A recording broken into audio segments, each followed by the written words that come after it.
balance of who we are and what we do, the weight of history is immeasurable.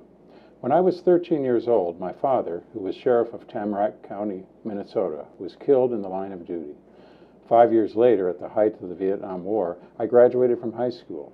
In the first draft lottery since 1942, the number I drew was well above 300, high enough to ensure that I would never be called up. But I saw my friends entering military service, by choice or not, and although I had my doubts about that conflict, its legitimacy, and its ultimate goal, I felt I should do my part. My widowed mother begged her only child not to go. We argued, sometimes bitterly. In the end, I agreed to a compromise. I would not go to war. Instead, I would go into law enforcement, as my father had. In that way, wearing a little metal shield, I would fight the battles I believed were important. The weight of history. Welcome to Library Links from the Stoughton Public Library. I'm your host, Library Director Richard MacDonald. This is a show where we share what's new at the library and also share books of interest. And speaking of new at the library, my guest today is Kate Hull, who's our new Adult Services Librarian. Yes. Welcome, Kate. Thanks for joining me. Thank you very much. And the reading that started the show today was from William Kent Kruger's new book, Sulphur Springs. It's the 16th book in his Cork O'Connor mystery series, and it's available at the library, both regular copies and Lucky Day copies. So, Kate, so you're new at the library, Yes. and but you live here in Stoughton. Yes, I've lived here for about 8 years. Very good. And where did you work, though, before you came to the Stoughton Public Library? Yeah, I was at the Fitchburg Public Library for 5 years before this, and Janesville before that. Right. Yep. And what did you do at those libraries? At Fitchburg, I was Adult and Technical Services Manager, and at Janesville, I was a full-time reference librarian. Very good. Now, we mentioned that you're our Adult Services Librarian. Why don't you tell our viewers what an Adult Services Librarian does? So Adult Services Librarians do everything for programming for adults and also for the collections that adults would like to check out. So all services, programs, and the collection. And those are the books for adults on the second floor? Mm-hmm. What about all those books on the mezzanine? So the mezzanine has our large print fiction, including new large print fiction, and even some Lucky Day large print. So if you're really looking for that bestseller, we've got a couple ways to get it for you. Well, we've talked about it. We've said a couple of words that we should explain. One is, let's start with mezzanine, right? Oh. Okay, because our library is an old, originally it was the old Carnegie Library, and it had an addition put on in the early 1990s.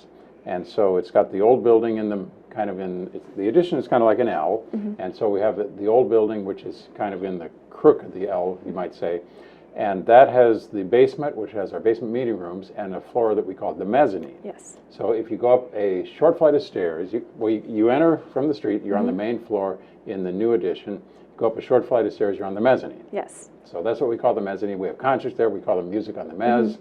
And so people use it for studying, and it's usually a quiet study, except when there's a concert, and then it's kind of a concert floor. Yep. So, okay, so we have our large print there. Yep, and also our local history, magazines, newspapers, and a nice sitting area too. Right, what we call the Kwame collection for the local history. So, right, so that gets a lot of use. Yes. And then on the second floor, now you mentioned Lucky Day books. Why don't we should tell people what Lucky Day books are. So Lucky Day books are the most popular books, and a lot of times you would have to wait quite a long time on hold for these books.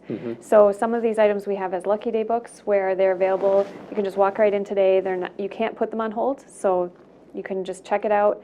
You get it for the same amount of time as a new fiction book, so 14 days, and it's a great way to read that book that you just heard about. Very good. And the book I mentioned earlier, Sulphur Springs by William Kent Kruger, we have a Lucky Day copy of that. And also DVDs, so things like Guardians of the Galaxy, the new one, some really popular children's movies as well can be found up there too. Nice, nice. And then we also have large print Lucky Day books, which are on the mezzanine with the other large print books. So that makes it easy for people that want to read large print books, which are becoming more and more popular, I think. I don't mind them. Well, neither do I. Okay, so we've mentioned books, and we've just assumed we're talking about print books. And we have been talking about print books. Right. But what about audiobooks? Sure, those are also on the second floor, the top floor of the library. We have both fiction and nonfiction books on CD. Oh, right, right. We don't have any books on tape, but I still, every now and then I hear somebody talk about books on tape, and what they mean is books on CD. Yes. And so I just try to call them audiobooks. Audiobooks, yes. And we also have a small playaway collection which we could bring one in some other time, but they're small MP3 players loaded with one book each. Right, fits right in your pocket. Yes. They're small, smaller than a pack of cards. Yep. Right, and they work nicely. They you put in three or two AAA batteries. I think it's one. One AAA Yep. battery. That's even better. Yeah. And then you use your own personal earbuds on them. So those are quite popular Yep. also. And then DVDs are also on the second Yes, floor. You mentioned DVDs. DVDs. Yep. And we have of course, movies. We have TV shows. Yes. And we have documentaries or nonfiction DVDs, Right. documentaries. And then we have that collection of foreign films. Have you Yes. had a chance to take a look at those? A little bit, yeah. It's quite a large collection. Yeah. So that's something that we want to make sure we buy more of those in Yes. the future. So, and we should also thank the Friends of the Stoughton Public Library who provide the funding for both the Lucky Day regular print books, the Lucky Day large print books, and the Lucky Day DVDs, and a lot of other things Right. too. So thank you, friends, if any Yes. of you are watching this. So speaking of watching this and books, now I know you brought some books to share, and so let's start with one of your books. What do you have for us? Well, the stack here that's closest to me is our upcoming evening book discussion picks. And these are held, our book discussions are held on the fourth Tuesday of the month at the evening at the library, and the fourth Wednesday of the month in the afternoon at the Senior Center. And the book for September is A Piece of the World by Christina Baker Klein, A Piece of the World. And I really want to recommend this book and this discussion. This is by the author of Orphan Train. So she's again interweaving fact and fiction in a novel about the real woman behind Andrew Wyeth's famous painting, Christine's World. And I brought a picture of that painting in case anybody's not remembering what Christine's World looks like, but you can kind of see that there, very famous painting. So this is... I recognize it. Yes. This is a book about the real person that inspired that painting. And when did this book take place? When did it take place is an excellent question. Maybe I should say, when does it take place? Because I Yes. know there's a number of books out about orphan trains and Right. The Orphan Train or Orphan Trains, so there's been a number of them around. So it takes place right about the time he's painting her because they had a lifelong friendship. And this was painted in 1948. So it'd be like mid-20th Yep. century. Yep. So interesting. Yep. And so that's for one of the book discussions. Yes. And you have some more for upcoming book discussions too. Yes, I have two more I'll mention really quickly. In October, we're going to do something different, A Head Full of Ghosts by Paul Tremblay. Not your average book club pick. This is described as a domestic drama that blends psychological suspense with a touch of modern horror from a very imaginative author. And that sounds just right for October, so I encourage you to check that one out. It does sound exciting. And then we have Hillbilly Elegy coming up in November. So please mark your calendar for late November for our book discussion on the 28th and then the 29th at the Senior Center. This is UW-Madison's Go Big Read pick. So it's our chance as a community to talk about this book that all of Dane County and surrounding counties are already talking about and will continue to do so. And this is nonfiction, and it'll just be, I think, a great opportunity for a discussion. I agree. I think it came out last year. Yep. And it's proved popular, and now it's people are talking about it. Very much, yes. So tell us, how does a book discussion group work? Because we must have some people out here who've heard about that, but they never attended one. Yeah, I really recommend just checking it out. I think sometimes people can be a little intimidated, especially if we accidentally call it a book club. They might think they need to be a member. Oh, yes. We have extra copies of the book on the second floor, so it's a good way to get your hands on the book. Come in and just listen or share some thoughts that you have, or sometimes you might be reading and you might have a thought and say, well, I wonder what other people think about this. It's just a great chance to have a deeper experience of your reading. So all of these people read a book and get together and talk about it. Yes. But it doesn't involve questions like you're taking a class, right? No. No, and there's no written homework. No, more of a conversation. Yes, it's a conversation and it's very informal. And it can be as detailed as the participants want it to be. So, and when I came to the Stoughton Public Library back in 2011, I discovered that there was a lot of interest in reading mysteries, and so I started a mystery group called Thursdays with Murder. And Thursdays with Murder is one of the book discussion groups, and that one meets the second Thursday of every month except December.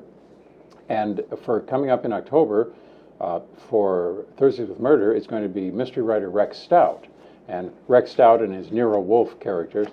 I was just going to double check the date of that. That's October 12th, the Nero Wolfe Mysteries of Rex Stout.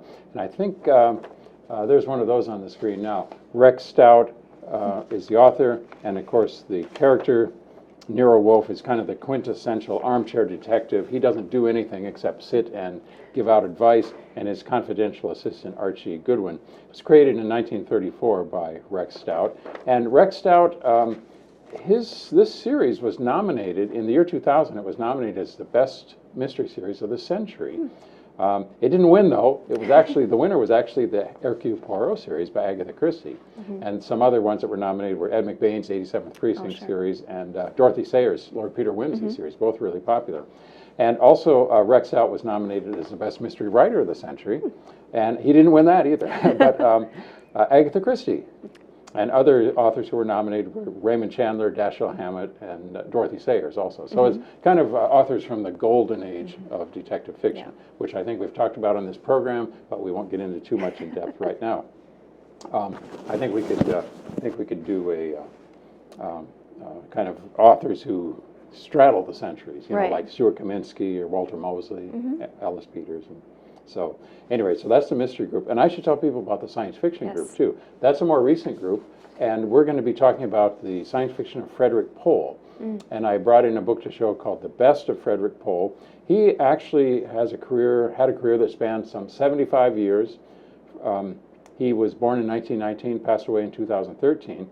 And he was not only an author, but he edited various science fiction magazines. He got the Grand Master Award, the Science Fiction Grand Master Award in 1993, and was inducted into the Science Fiction Hall of Fame. And he wrote 27 novels actually by himself and published 20 collections of short stories, including that one you see on the screen, The Best of Frederik Pohl. Actually, that was published by somebody else who chose his best. And he also collaborated on several dozen other novels with other authors. So the Foundation is the name of that science fiction group. It meets the first Wednesday of each month at 6:30 p.m. at the library. And for October 4th, we're reading the science fiction of Frederik Pohl. So we hope you can join us for any of these book discussion groups. Why is it called the Foundation? Oh, good question. It's called the Foundation. I can tell you're not a science fiction reader if you ask that question. One of the most famous works of science fiction is the Foundation Trilogy by Isaac Asimov, and that's what the group is named after. So when we had our organizational meeting, the group wanted to come up with a name, so we batted around different names. We thought about calling it the Klingon Empire, but that sounded too much like Star Trek. So something that was more science fiction in general, we thought of just the Foundation. Sure. So that seemed to work. Sounds It's good. been the Foundation ever since. It's the first foundation. So if another library wants to start a science fiction group, they can call it the Second Foundation, which is also one of the titles of the books in that series. So, so I recommend them. Okay. So very good.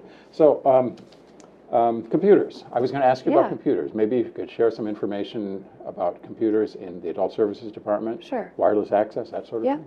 Yep, we have free wireless throughout the library. No password is required, so if you have your own device, you can definitely use it in the library. We also have computers that people can use, including some on the second floor for adults. They have different time limits, so always check the sign or ask for help, you know, depending on, do you need just 15 minutes, do you need an hour, do you need 2 hours? 2 of the computers have scanners, so we can help you send materials through email, scan photographs, almost anything you need to do, we can at least get you started on it. So, and we also have one computer in the teen section that's linked to the schools, one of the Chromebooks. Very good, very good. And another thing I wanted to mention are some other programs, because we mentioned the book discussion groups, and I have a little brochure about the Adult Craft Club. Yes, I've just gotten to join in Sarah Buckley's amazing craft club. What's that you have?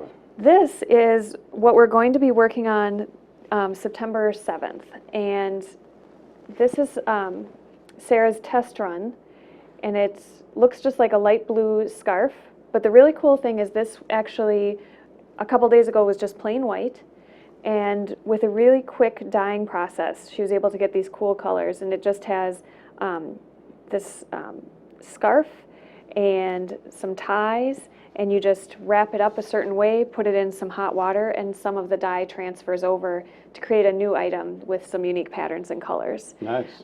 So she comes up with great ideas that an experienced crafter would be interested in, but somebody who's a beginner can also go home with something quite nice. And this is the first Thursday of every month? Correct, yep. So for September 7th, we have Diet. Yes, Diet. As in D-Y-E, space I-T, yes. Diet. And how about in October? October we have Paint It, and you may have seen around town or other places where you can get a wooden plaque and paint it, with your last name or the word home in the state of Wisconsin. You can keep it for yourself or give it as a gift, and we're going to do one of those. And we'll also be offering it at the Senior Center on October 11th. So we'll give you the plaque, we'll give you the paint, and help you stencil some things. And I promise you, anyone can do it, and anyone can have fun doing it. Very good. Sounds good. In case you've just joined us, you're watching Library Links from the Stoughton Public Library. I'm your host, Library Director Richard MacDonald, and my guest today is Adult Services Librarian, new Adult Services Librarian, Kate Hall. And we're talking about books and library events, and we're talking about the Adult Craft Club, and which is the first Thursday of every month. Correct. So you can dye things, paint things. How about stamping? That's Stamping, next, right? I haven't tried it yet, but there's going to be a metal stamping kit, wood burners, and leather tools. Oh, wow. And my favorite part is it's BYOH, which stands for Bring Your Own Hammer. Okay. And, so you can end up with many different types of pieces using these tools. But I have not had my test run on that one yet. Very good. And then the final meeting of the year is in December. Yep. And that's December 7th. And what's that all about? That one is going to be Remake It, where we're going to provide vintage doilies and help you actually turn them into bowls or wall hangings. Very good, very good. Now, the book discussion groups and all of these things we've mentioned meet at the library, and we do have meeting rooms at the library too. So let's share some information about those. Yep, we have a large meeting room in our basement, the Carnegie Room. And that probably holds 50? Yep. Probably about 50. We have tables and chairs. Yeah. And how does somebody go about reserving that if they want to use it? You can give us a call up at the reference desk, 873-6281. 681, very good. We also have forms online, and you can see some of the policies there. Right, right. And other meeting rooms, though? Yes. Up on the second floor, we have 2 smaller meeting rooms. I say small, but one of them is big enough to fit at least 6 people comfortably. Oh, yes. Yep. 6 people around the table. Yep. And then some. Yep. And the other one is a little bit smaller. They can be reserved in advance. And you can just call us to make that reservation. So. Very good.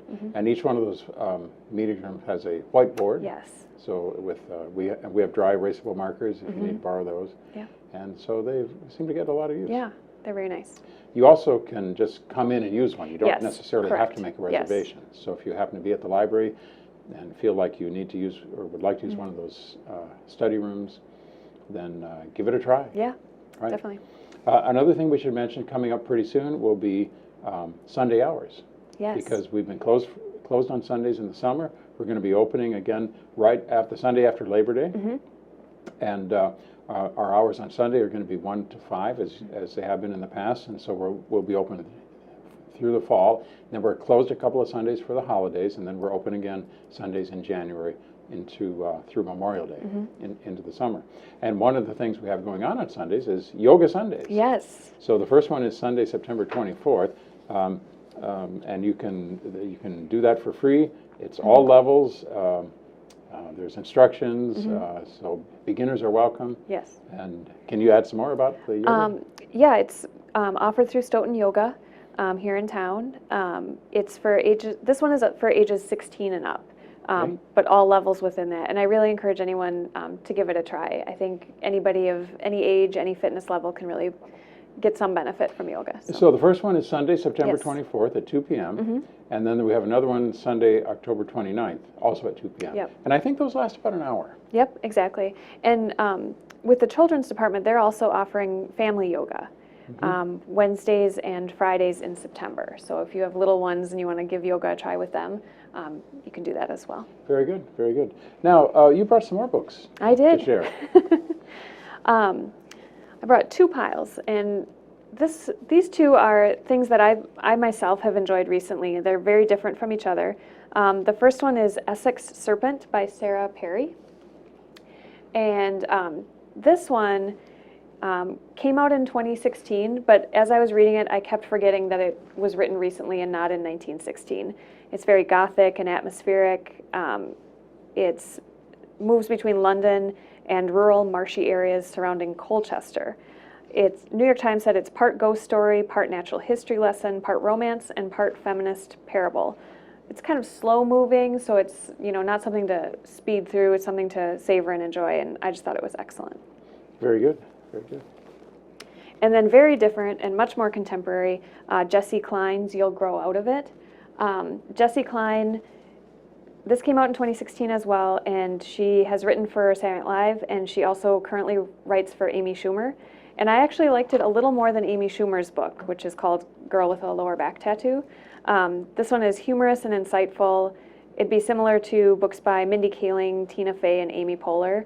I tried to find a quote from it, but it's more stories that build up and leave you laughing at the end as opposed to joke after joke. So I thought it was excellent. Very good. I'd like to share a couple of Yes. books I brought in. I'd like to share two together. One is a new book about Sherlock Holmes, or perhaps I should say Arthur Conan Doyle. It's called Arthur and Sherlock. And the other is an older book written by Conan Doyle called The Edge of the Unknown.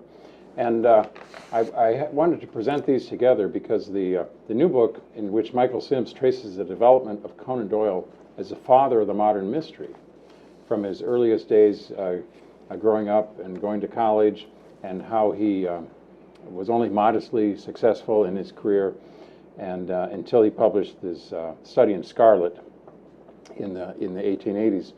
And as it says in the liner notes, Sims definitely shows Holmes to be a product of Doyle's varied adventures in his personal and professional life, as well as built out of the traditions of Edgar Allan Poe, Wilkie Collins, and Charles Dickens.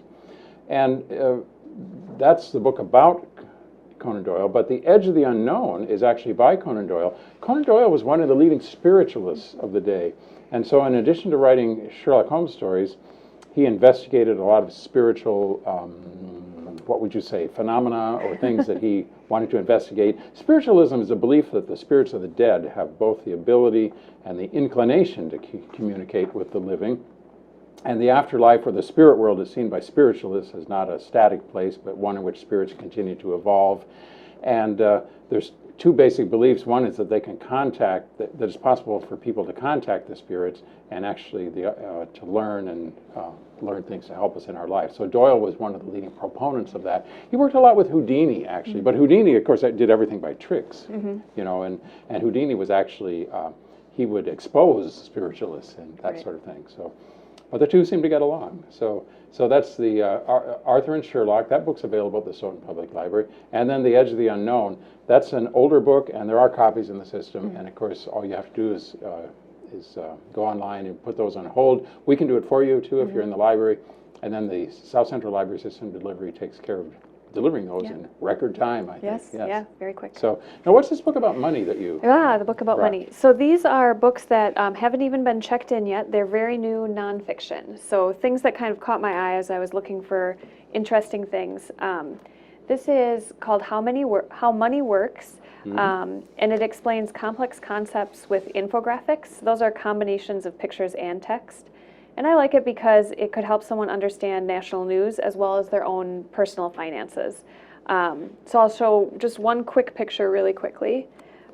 This is an illustration of government borrowing. So if you're hearing some news and just wanting something spelled out really clearly, this would be a great book to try out. Nice. Looks very clear. And then... Tell us about one more. I will show you one more. I will pick food. Oh, food. This one is called Mighty Salads. It's from cooking website Food 52, and the subtitle is 60 New Ways to Turn Salad into Dinner. The ingredient lists are long, but it seems like it would be worth it. There's vegetables, grains, and proteins. There's seafood, and there's a whole meat section. So I'll show you two pictures really quickly. We've got roasted grape, butternut squash, and kale salad. You can at least see the colors there. And then I will just tell you the name of this other one. It's called a Bloody Mary steak salad. So really something for everybody, as long as they don't mind the word salad. One more quick question. Yes. You don't work alone up in Adult Services, so maybe we should mention the staff too, who assist you. Yes, I work with Cynthia, Amy, and Claire also covers the desk up there. They just do a great job, very skilled team up there, so. Very good, very good. Well, you know, I think we're about out of time for today. Kate, I want to thank you for joining me, and thank everybody for joining us. And, you know, there's more going on at the library than we can ever talk about in one TV show. And so that's why we want you to visit the library. We're downtown Stoughton at the corner of 4th and Main, just west of the clock tower. We're open Monday through Thursday, 9 a.m. to 9 p.m., Friday and Saturday, 9 a.m. to 5 p.m. And then after Labor Day, we're going to be open Sundays, 1 to 5 p.m. You can also visit us on Facebook. You can visit our website, stoughtonpubliclibrary.org. And then we're on Instagram now, too, thanks to Sarah Buckery. Yep. So anything else you want to add, Kate? No, thank you for having me. Okay, thank you. Yep. And we'll see you at the library, Adult Crafts. So this is great. Here, I'll give the other end. Thank you. Thanks, everyone. See you next time. Okay.